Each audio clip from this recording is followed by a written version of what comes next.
я собрал самые пугающие и загадочные истории реальных людей, которым удалось встретиться лицом к лицу с пришельцами. От попыток выведать военные секреты до настоящих изнасилований.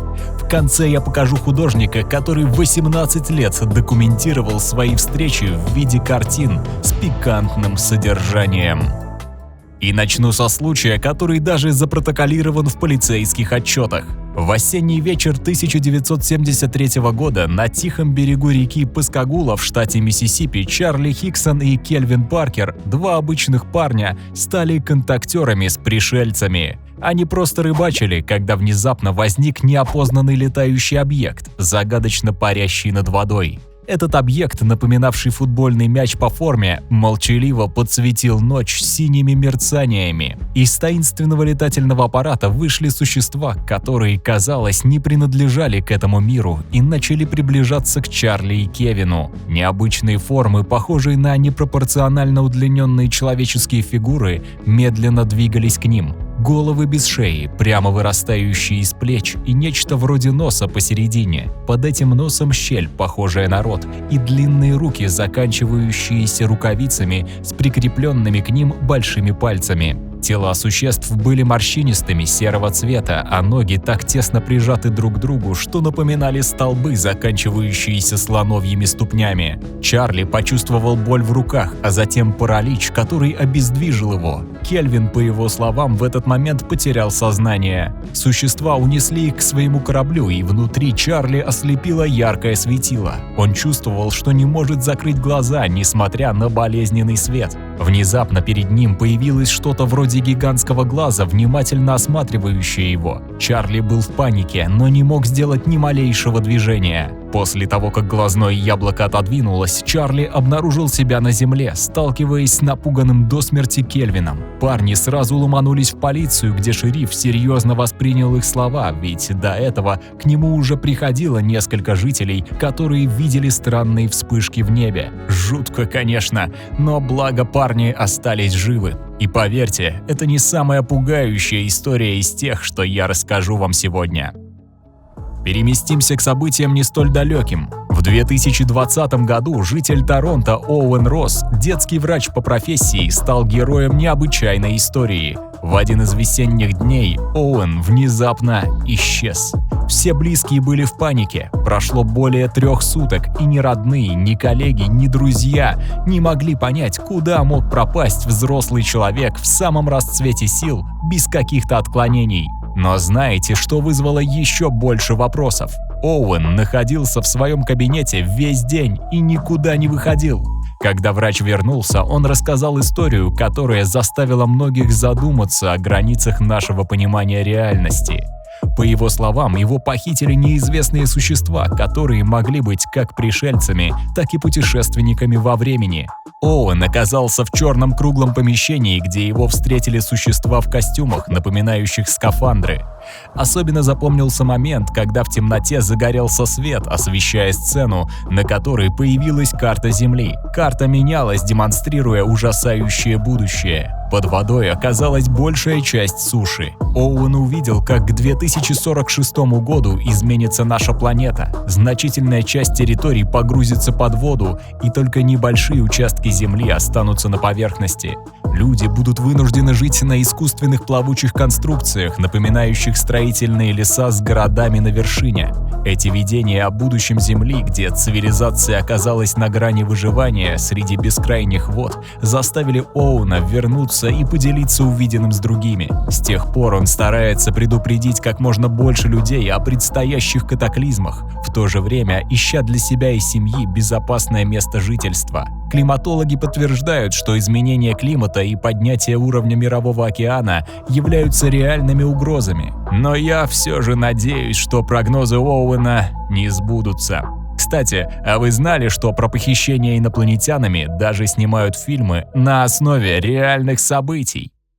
30 лет тому назад мир увидел киноленту «Огонь в небе», основанную на невероятных событиях из жизни Трэвиса Уолтона, молодого лесоруба, который утверждал о своем похищении пришельцами. Не став кассовым хитом, фильм все же оставил глубокий след в сердцах зрителей, благодаря своему сильному эмоциональному посланию о травме и столкновении с неизведанным.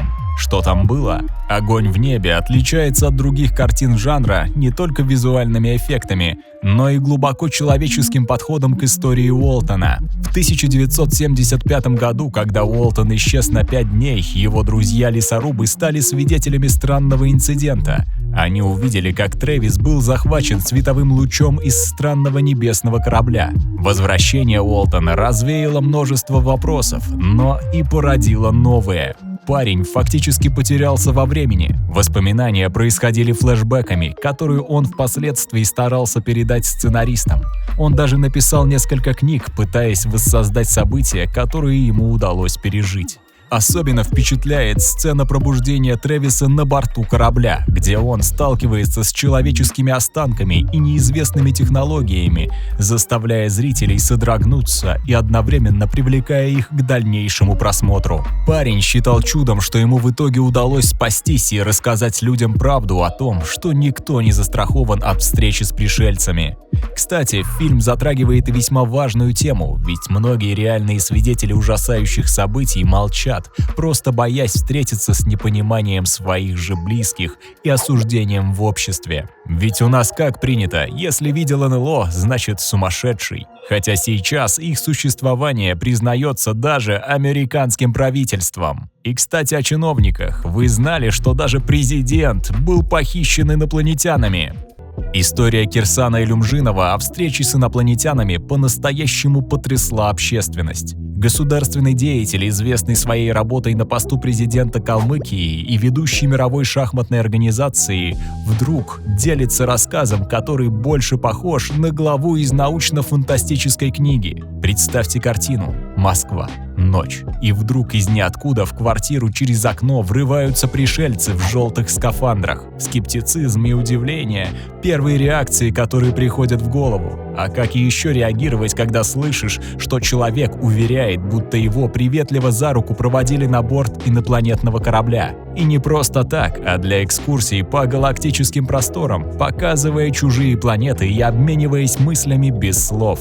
Существуют ли инопланетяне? Этот вопрос стал еще более актуальным после его истории. И хотя многие скептики могут отмахнуться от этого, как от странного сна или фантазии, один момент остается неоспоримым. Кирсан Илюмжинов исчез на несколько часов, оставив близких в недоумении и беспокойстве. Изначально он боялся рассказывать о том, что ему пришлось пережить, но тут его можно понять. Государственный деятель, общественник, а начинает нести бред про похищение, да еще и инопланетянами. Но потом, переборов свой страх, Кирсан Николаевич все же решил донести правду в надежде, что люди поймут его.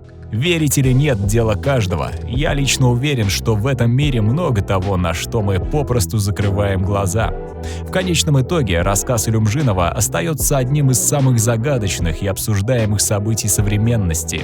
Но если тут был один человек, то в Уэльсе произошел контакт с целым школьным классом. Инцидент на игровой площадке начальной школы Изгал Росибол в Уэльсе является одним из самых загадочных и захватывающих случаев в истории наблюдений НЛО и непосредственного контакта с пришельцами. Это история, в которой группа девочек и их учительница стали свидетелями неопознанного летающего объекта, привлекает внимание своей детальностью и согласованностью рассказов. 9 детей, играющих в нетбол и внезапно обнаруживающих в небе объект, описываемый как сигара с куполом. Это воображение работает на полную, пытаясь представить себе сцену. Особенно поражает, что все рисунки, созданные детьми после наблюдения, оказались настолько схожи, несмотря на то, что дети рисовали их отдельно друг от друга. Это добавляет истории веса и заставляет задуматься о том, что же они на самом деле увидели. Удивительные детали, такие как яркое серебристое дно объекта и черный купол, а также отсутствие звука и следа от объекта, лишь углубляют тайну. Некоторые даже почувствовали странный шепот в голове, тысячи вопросов на непонятном для них языке. Дети сходились в одном – это был не шум, а просто непонятная речь. Реакция девочек и их учительницы, а также попытка найти объяснение через обращение в военную базу, показывает, насколько серьезно они отнеслись к увиденному. То, что Министерство обороны Великобритании и база королевских ВВС Уэлли не смогли предложить объяснение увиденному, только подогревает интерес к этому случаю. Этот инцидент остается одним из тех, что вызывают массу вопросов и дают пищу для размышлений о возможном существовании иных цивилизаций. Кстати, спустя годы после события уже взрослые люди продолжали повторять свои детские показания, что подчеркивает их убежденность в том, что они столкнулись с чем-то необъяснимым. Это подчеркивает значимость и важность данного инцидента. Но иногда бывает и так, что люди узнают о том, что были вне Земли, только через гипноз.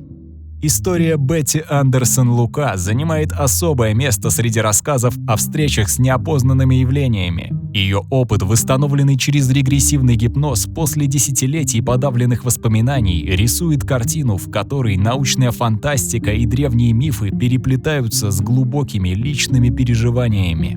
Бетти рассказала о том, как в детстве в 1950 году ее забрало нечто, что она описала как колесо. Это транспортное средство необычайно быстро помчалось к морю и погрузилось под воду, продолжив движение в его толще. Что интересно, во время путешествия под водой Бетти не чувствовала никакой тряски или дискомфорта, что само по себе вызывает удивление и вопросы о технологии и принципах перемещения такого колеса. Особенно поражает описание окон транспортного средства, через которые Бетти могла наблюдать за подводным миром и его обитателями. В какой-то момент колесо вышло в туннель, стены которого были покрыты наростами льда, освещенные скрытыми источниками света. Кульминацией ее рассказа становится прибытие в огромный подводный купол, который Бетти восприняла как базу или иное сооружение.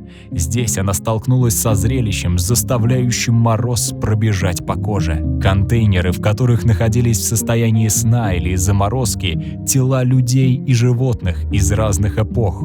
Бетти сравнила их с насекомыми, окаменевшими в янтаре, что придает ее рассказу оттенок архаичного ужаса и величия. То, что Бетти назвала «музей времени», звучит как попытка понять и описать нечто, выходящее за рамки обыденного человеческого опыта. Ее рассказ задевает глубокие философские темы о природе времени, памяти и человеческого существования. Воспоминания Бетти, восстановленные через гипноз, могут вызвать скептицизм, однако глубина и последовательность деталей, а также эмоциональное воздействие на нее саму и слушающих заставляют задуматься о многих аспектах нашего мира. Да еще и добавьте тот факт, что человек под гипнозом попросту не может лгать. Он говорит то, что видит. А знаете, что еще более удивительно? Есть люди, которые встречались с инопланетянами десятилетиями. О них сейчас расскажу.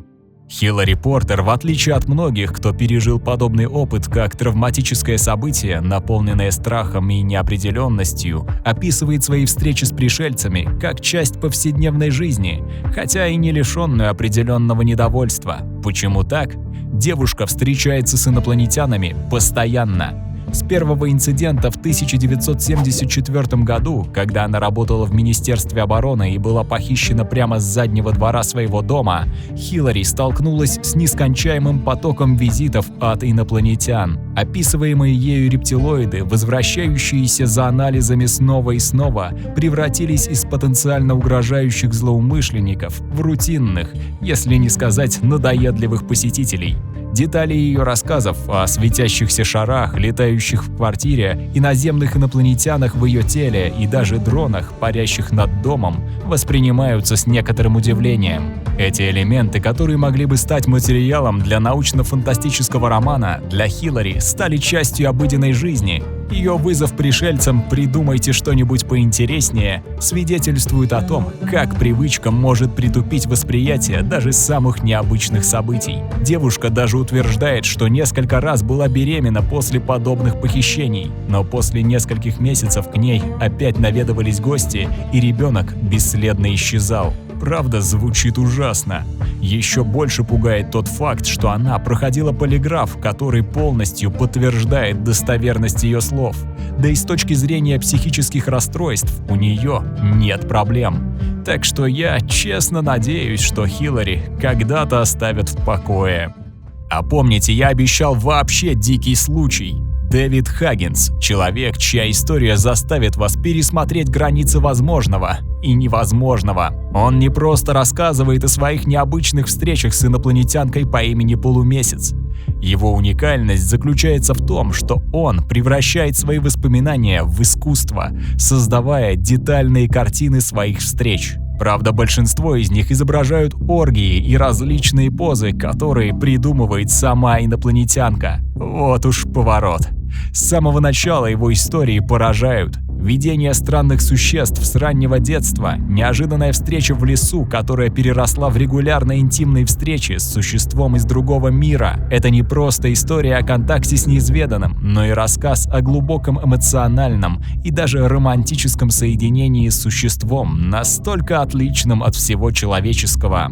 Хаггинс открыто делится своими переживаниями, не боясь осуждения и непонимания. Он стоит на своем, утверждая, что его опыт – это его реальность, несмотря на скептицизм окружающих. Его решение использовать живопись как способ излечения и самовыражения только подчеркивает его глубину и сложность его переживаний. Картины Хаггинса – это не только визуальное доказательство его слов, но и попытка приблизиться к пониманию сути его встреч с Полумесяц. Они передают не только внешний вид инопланетянки и моменты их близости, но и эмоциональную силу этих встреч. Про мужчину даже сняли документальный фильм «Love and Saucers», в котором он в подробностях описывает свою внеземную связь.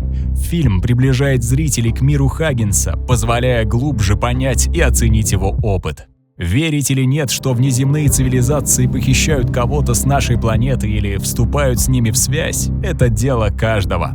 Ну а если вы хотите больше стабильности в вашей жизни, стать крутым сценаристом, монтажером или диктором, то у вас появилась возможность присоединиться к нашей команде. Ссылка на нашего бота в Telegram в описании. Ну и подписывайтесь, если вам интересна тема всего таинственного и неизведанного.